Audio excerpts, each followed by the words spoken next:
오늘 우리에게 주시는 하나님의 말씀은 시편 8편입니다. 우리 시편 8편을 한 목소리로 함께 천천히 읽어보도록 하겠습니다. 준비되셨죠? 네. 시편 8편 1편 함께 읽겠습니다. 시작. 여호와 우리 주여, 주의 이름이 온 땅에 어찌 그리 아름다운지요. 주의 영광이 하늘을 덮었나이다. 주의 대적으로 말미암아 어린 아이들과 젖먹이들의 입으로 권능을 세우심이여, 이는 원수들과 모욕자들을 잠잠하게 하려 하심이니이다. 주의 손가락으로 만드신 주의 하늘과 주께서 베풀어 두신 달과 별들을 내가 보니, 사람이 무엇이기에 주께서 그를 생각하시며 인자가 무엇이기에 주께서 그를 돌보시나이까. 그를 하나님보다 조금 못하게 하시고 영화와 존귀로 관을 씌우셨나이다. 주의 손으로 만드신 것을 다스리게 하시고 만물을 그의 발 아래 두셨으니 곧 모든 소와 양과 들짐승이며 공중의 새와 바다의 물고기와 바닷가에 다니는 것이니이다. 여호와 우리 주여, 주의 이름이 온 땅에 어찌 그리 아름다운지요. 아멘. 네, 오늘 시편 8편 우리가 찬양으로도 배웠고 같이 말씀을 묵상했는데 우리가 너무나 잘 알고 있는 그런 말씀입니다. 사실 이 시편 8편은 창세기 1장과도 아주 긴밀하게 연결되어 있는데, 바로 이 시편 8편에서 천지를 창조할 당시에 하나님을 묘사하면서 특히 3절에 보면 주의 손가락으로 만드신 주의 하늘과 주께서 베풀어 두신 달과 별들을 내가 봅니다, 이렇게 고백하고 있습니다. 이것처럼 천지를 지으신 창조주 하나님을 찬양하는 너무나도 아름다운 그런 시라고 그렇게 볼 수가 있겠습니다. 그래서 1절에서부터 우리가 같이 살펴보면 여호와 우리 주여, 주의 이름이 온 땅에 어찌 그리 아름다운지요. 주의 영광이 하늘을 덮었나이다. 우리가 바라보는 그 모든 자연 세계가 하나님의 영광을 드러내고 있다라는 것을 시적으로 표현하고 있습니다. 실제로 하나님께서 우리에게 자신을 나타내시는 것을 계시다, 이렇게 이야기를 합니다. 그죠? 우리는 하나님을 볼 수가 없잖아요. 그죠? 하나님을 우리가 찾을 수도 없고, 우리가 하나님을 알 수 있는 방법은 하나님께서 스스로를 우리 인간에게 드러내실 때, 나타내실 때 우리는 하나님을 알 수 있기 때문에 그것을 계시다라고 그렇게 말을 하는 겁니다. 하나님께서 우리 인간에게 자기 자신을 드러내신다라고 해서 계시다라고 표현을 하는데, 이 계시에는 두 가지 종류가 있습니다. 하나는 특별 계시라고 부르는 것인데, 특별 계시가 뭘까요? 혹시 아시는 분? 특별한 사람이나 특별한 상황에. 특별 계시는 바로 성경을 말하는 거예요. 성경을 또 다른 말로 기록된 계시다, 이렇게도 표현을 합니다. 하나님은 자기 자신을 성경을 통해서 하나님이 어떤 분이신지를 우리에게 드러내고 계신다는 거예요. 보여주고 계신다는 거예요. 창세기 1장이 우리에게 말해주는 것은 무엇입니까? 바로 천지를 만드신 분이 하나님이시다라는 것을 말해주는 것이 창세기 1장입니다. 그렇기 때문에 이 성경을 기록된 계시다라고 말하기도 하고, 아주 특별하게 하나님이 기록으로 남겨서 우리에게 자기 자신을 드러내셨기 때문에 특별 계시다라고 그렇게 표현을 하는 겁니다. 그런데 또 하나 우리가 계시의 종류가 하나 더 있는데, 바로 일반 계시다라고 부르는 것이 있어요. 일반 계시는 뭔가요? 성경이 아니더라도 자연이나 이런 걸 보고 하나님이 말씀하시는 걸 깨닫게 하는 거? 정확하게 말하면 성경을 제외한 나머지 모든 것이 일반 계시입니다. 다시 말해서 하나님은 온 우주 만물을 창조하셨죠.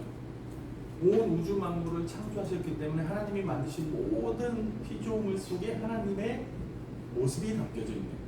하나님의 영광이 드러나게끔 하나님께서 만드신 거예요.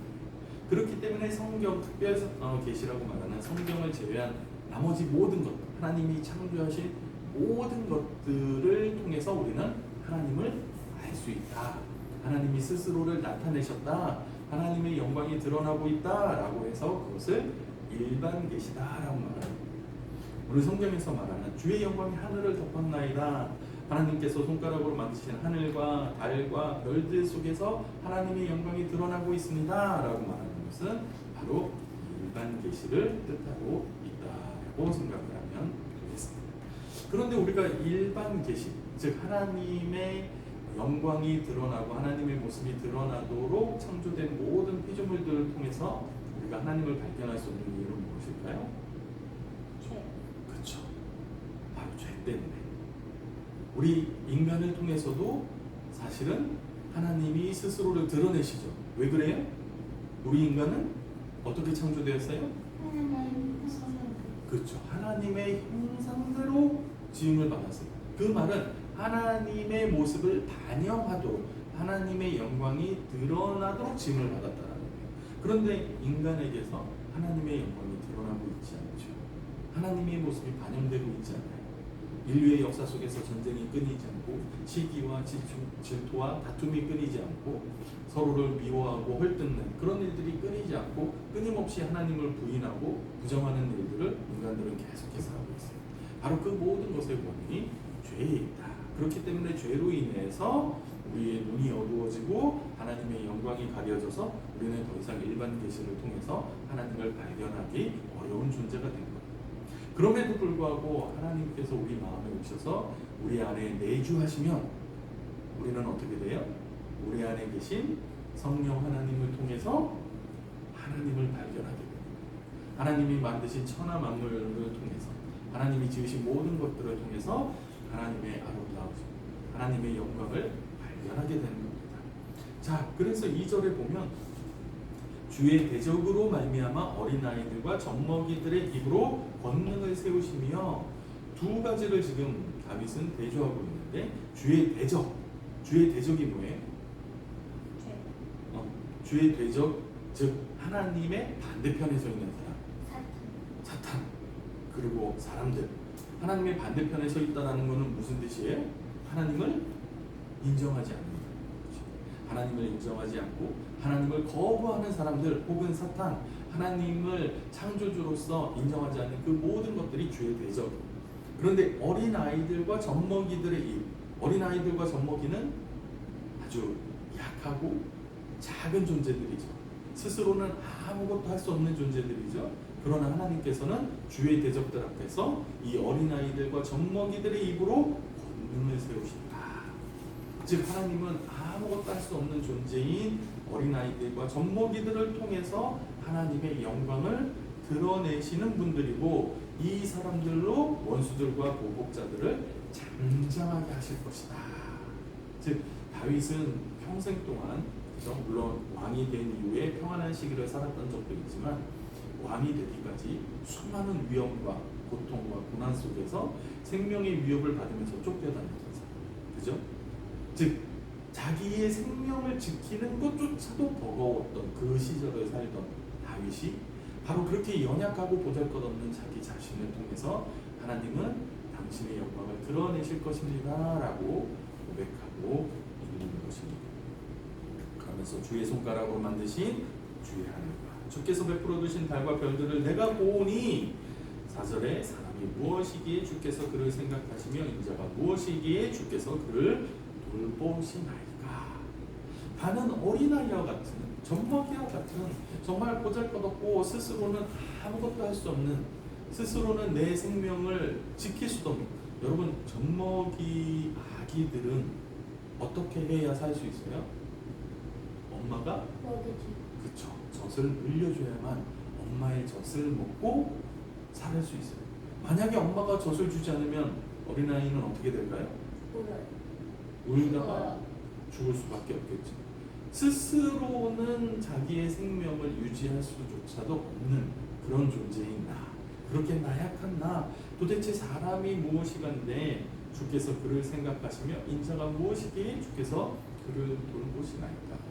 이렇게 보잘것없고 하찮은 존재, 특히 하나님이 창조하신 광대한 하늘과 우주를 볼 때 인간이 얼마나 보잘것없어요, 그죠? 우주가 얼마나 넓어요. 그 끝을 알 수 없을 만큼 넓은데 그 지구의 사진만 봐도 우리가 사실 굉장히 작은 존재라는 걸 알 수 있죠.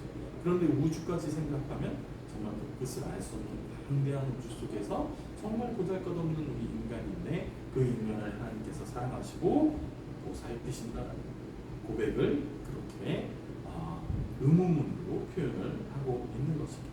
그러면서 그를 하나님보다 조금 못하게 하시고 영화와 존귀로 밤을 씌우셨나이다. 옛날 성경에는 이 하나님을 천사라고 그렇게 번역을 했어요. 하나님께서 그를 천사보다 조금 못하게 하셨다 이렇게 번역을 했어요.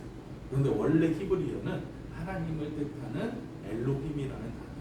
그래서 요즘 성경은 이것을 하나님이라고 그대로 번역을 하는데, 우리가 하나님하고 동급이다, 하나님하고 우리 인간을 비교할 수 있다 그런 뜻이 아니라 바로 그런 신적인 존재보다도 조금 못하게 하시고 영화와 존귀로 관을 씌우셨나이다. 그만큼 인간을 존귀한 존재로 하나님의 영광이 드러나는 존재로 창조하셨습니다 라는 믿음의 고백을 하고 있는 것입니다. 그러면서 주의 손으로 만드신 것을 다스리게 하시고 만물을 그의 발 아래 두셨으니, 이 이야기도 어디에 나오는 거예요? 창세기. 그렇죠, 창세기에 나오죠. 하나님께서 인간을 만드시고 뭐라고 명령하셨어요? 이제는 모든 그렇죠. 것을 다스리. 이 땅의 모든 것을 다스리고 또 아담에게는 모든 것들의 이름을 또 붙여주라고 그렇게 명령하셨죠. 바로 그 모든 것들이 너무나도 놀라운 하나님의 사랑이라는 거예요. 인간이 사실 아무것도 아닌데 인간을 그렇게 정기롭게 창조하시고 하나님의 영광이 드러나도록 하나님의 형상대로 지으신 것도 너무나도 감사한 일인데, 주의 손으로 만드신 모든 것들, 하나님의 피조물들을 다스리게 하시고, 그렇죠? 다스린다라는 것은 하나님의 일을 대신한다는 거예요. 그렇죠? 왜냐하면 다스리는 건 누가 할 수 있어요? 왕이 할 수 있어요. 천하 모든 만물의 왕이신 하나님만이 만드신 모든 것들을 다스리실 수 있어요. 그런데 그 하나님이 만드신 모든 것들을 우리에게 다스리라고 그렇게 명령하신 건 뭐예요? 하나님이 하실 일을 우리에게 대신 맡기셨다는 거예요. 하나님의 대리자로 우리를 만드십니다. 그리고 만물을 그의 발 아래에 두셨으니 우리에게 하나님만이 누릴 수 있는 그 권세와 영광을 우리에게도 허락하셨다. 도대체 인간이 무엇이기에, 도대체 나라는 존재가 무엇이기에 하나님이 우리를 그토록 사랑하시고 그렇게 놀라운 일들을 우리를 통해서 해 나가시는가, 그렇게 시편의 기자는 감탄을 하고 있는 것입니다. 그러면서 곧 모든 소와 양과 들짐승이며 공중의 새와 바다의 물고기와 바닷길에 다니는 것이니이다. 다시 창세기에 나온 것들을 지금 시편 기자는 그대로 반복하고 있죠. 하나님께서 모든 생물을 다스려라. 하나님께서 만드신 모든 땅에 있는 모든 동물들, 공중 하늘을 나는 새들, 물고기들, 그 모든 것들을 하나님께서는 다스리라 그렇게 명령하셨는데, 이 사실이 얼마나 놀라운 일인지, 정말 얼마나 정말 말로 표현할 수 없을 만큼 감격스러운 일인지를 시편 기자는 깨달은. 그렇기 때문에 시편 기자는 9절에서 1절에서 했던 말을 다시 반복합니다. 여호와 우리 주여, 주의 이름이 온 땅에 어찌 그리 아름다운지. 오늘 우리가 이 말씀을 보면서 무엇을 깨닫고 무엇을 느껴야 합니까? 우리 제는 무엇을 깨닫고 무엇을 느낄 수 있다고 생각해요?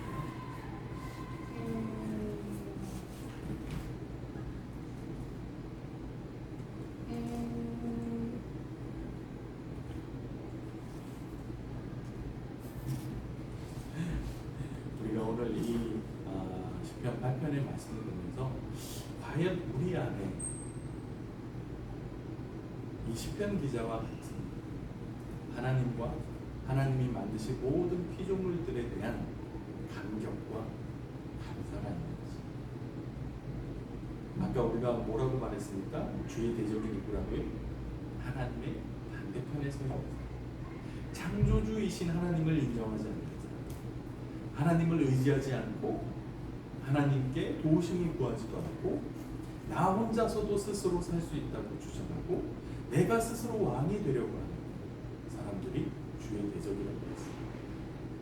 반면에 어린아이와 젖먹이 같은 사람들, 스스로는 아무것도 할 수 없지만 하나님께서 놀라운 사랑으로 돌보시고 하나님이 만드신 모든 피조물들을 다스리게 하신 그 존재들이 바로 우리라는 것을 깨닫는다면 우리는 어떤 마음을 가져야 돼요? 하나님과 하나님이 만드신 모든 것들에 대한 감격과 감사와 찬양이 우리 안에 늘 흘러나와서 넘치는 하루하루를 보내야 된다는 것입니다. 내가 하나님과 얼마나 친밀한 관계 속에 있는가를 어떻게 알 수 있느냐?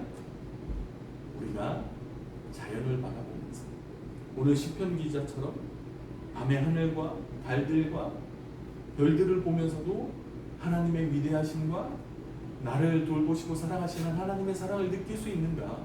우리 안에 성령 하나님이 계신다면 우리가 늘 하나님하고 동행하는 삶을 산다면 우리는 사소한 것들도 작은 것들도 놓치지 않고 그 안에서 하나님의 영광을 발견하고 나를 사랑하시고 돌보시는 하나님에 대한 하나님의 은혜에 대한 감사와 기쁨이 넘쳐나게 될 것이라고 저는 믿습니다.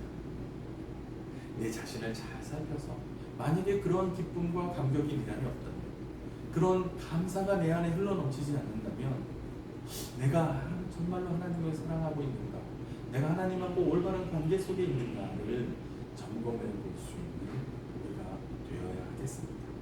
바라는 것은 정말로 우리가 늘 하나님과 동행하며 성령 하나님의 다스림 속에서 이렇게 하나님께서 만드신 모든 피조물들을 통해서 하나님을 향한 감격과 감사와 기쁨이 넘쳐나는 우리의 일상생활이 되기를 간절히 소망합니다. 우리가 그 마음을 가지고 같이 함께 기도하도록 하겠습니다. 하나님 감사합니다.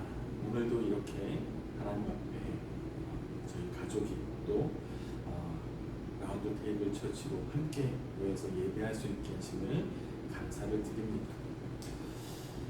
교회에 나와서 예배를 드릴 때는 하나님의 은혜가 느껴지고 깨달아지고 또 감사와 기쁨이 생기는 것처럼 그렇게 느껴지지만 또다시 월요일이 되고 일상생활을 하다 보면 우리 안에 기쁨과 감사함이 사라지는 순간들이 많이 있는 것 같습니다. 하나님, 우리가 주일 하루뿐만이 아닌 우리의 일상 속에서 늘 하나님과 동행하며 하나님이 우리를 향해 베풀어 주신 모든 사랑과 은혜에 감격하는 저희들의 일상이 될 수 있도록 함께하여 주시옵소서. 하나님이 만드신 이 아름다운 자연이 우리들의 죄로 인해서